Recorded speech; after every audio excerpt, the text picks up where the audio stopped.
let's talk about, I'm mad about people thinking you want their job. Like, hold up. Let's think about this here. Do I really want your job? Or is it that you're scared that I can do it better than you? And because you think that, because you are aware that I have a skill set that you don't, you feel threatened.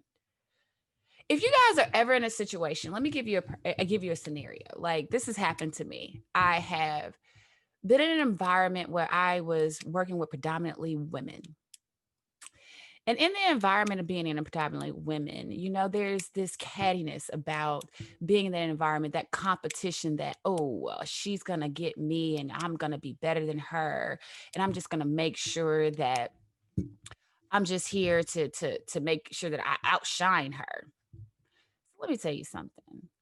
Nobody likes a shine stiller. So if you're out there stealing people's shine, stop it, because your day too will come. Jealousy is an ugly, ugly, ugly trait. Ugly trait.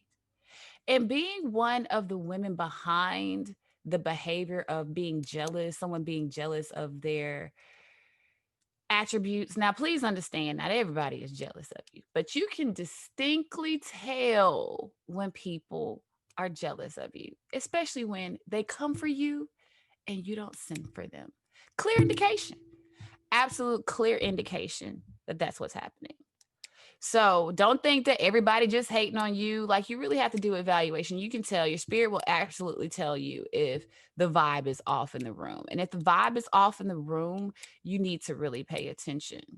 So if you've like been in these situations with these, not necessarily females either. I've been in situations where males have been threatened by, my characteristics. And if you ever find yourself people that are threatened by your characteristics, instead of coming back at them 10 times stronger, it's more often better to take a meeker approach. And that's difficult for especially African American women, because we fought all our lives. We had to fight. Like, we've been fighting since we got on this thing. We tired.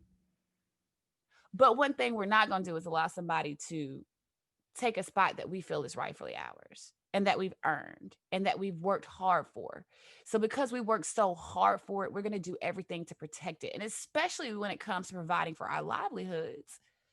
So when you are in those moments and them people want to know that they think that you want their job, you don't. But there's a way to tell them that you don't want your job. But guess what? Giving them extra help, giving them extra assistance, putting everything back on them. That is an interesting phenomenon. When you throw everything back on them,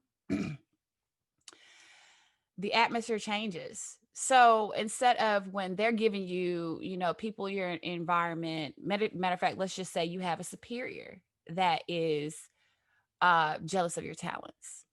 That's a difficult situation when you have a superior that is difficult of your talents, because now you are under direction of someone who wants to essentially destroy you. They don't want you to exist because they don't want to have you in the environment to where their spot could be threatened. So in those moments when you have someone that is a supervisor of yours and they're threatened by your skill set or talents, or people like you because you're nice. I mean, something so simple as that. Like, it may not even them envying your work ethic. It's just them envying who you are. Like, people come to you for advice, or you have a joyous demeanor. It doesn't matter. They're just bad. They're just basically unhappy with themselves, and they want to make sure they ruin your day by being that, oh, well, you didn't do this, the extra nitpicky, picking out every part of your work when you did your best.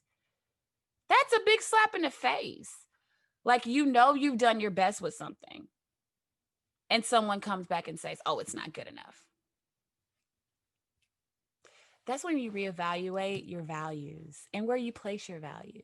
So if it makes you feel a certain type of way when someone says, hey, you didn't do XYZ and they're extra particular about your work when you know you've done something that is great, what you do is take those critiques, say thank you, and keep it moving because your peace is priceless. Because understand that metric they're using or it's not good enough, that's not your standard.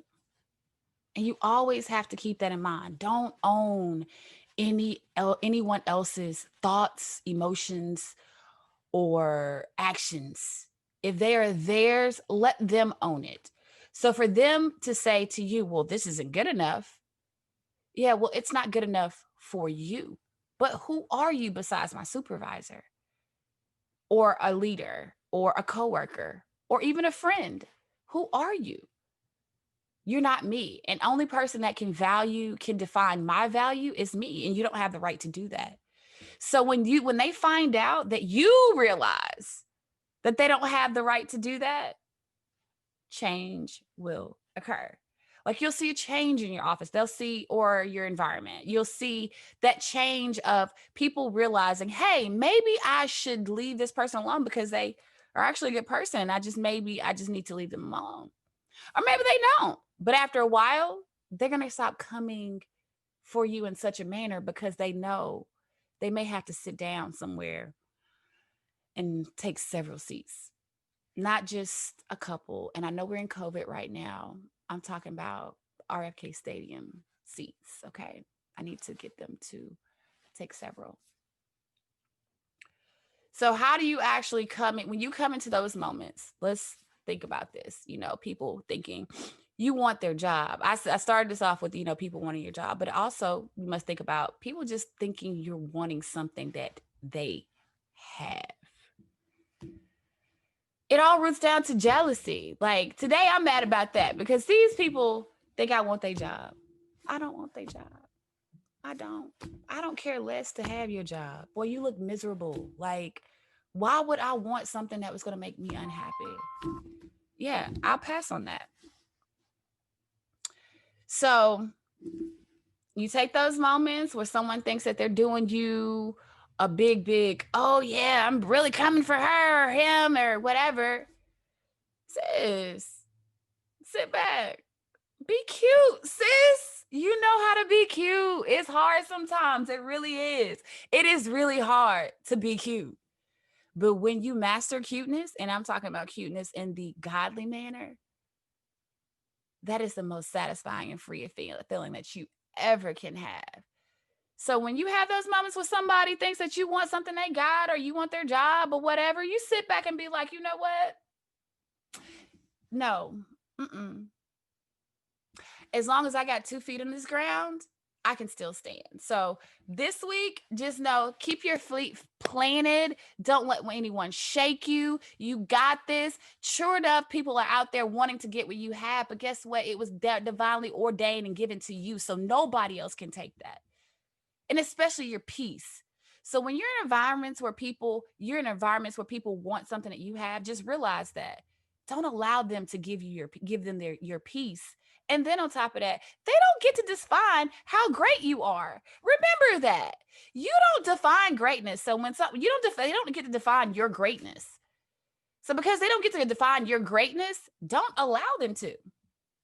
Again, sis, you got to let them know, but in the right way. So it may be irritating in those moments, but always remember, keep it cute. And while your feet are on the ground, you can still stand. So always realize that. All right, ladies, I'm going to see you guys next week on my next episode of Tell Them Why You Mad. Thank you so much for listening. Catch me on Instagram on Fire to Inspire, ONFIR, the number 2, letter N, SPIRE.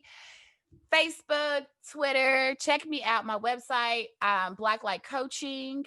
I'm here to serve any of your life coaching needs. So again, I will see and hear you guys later. All right.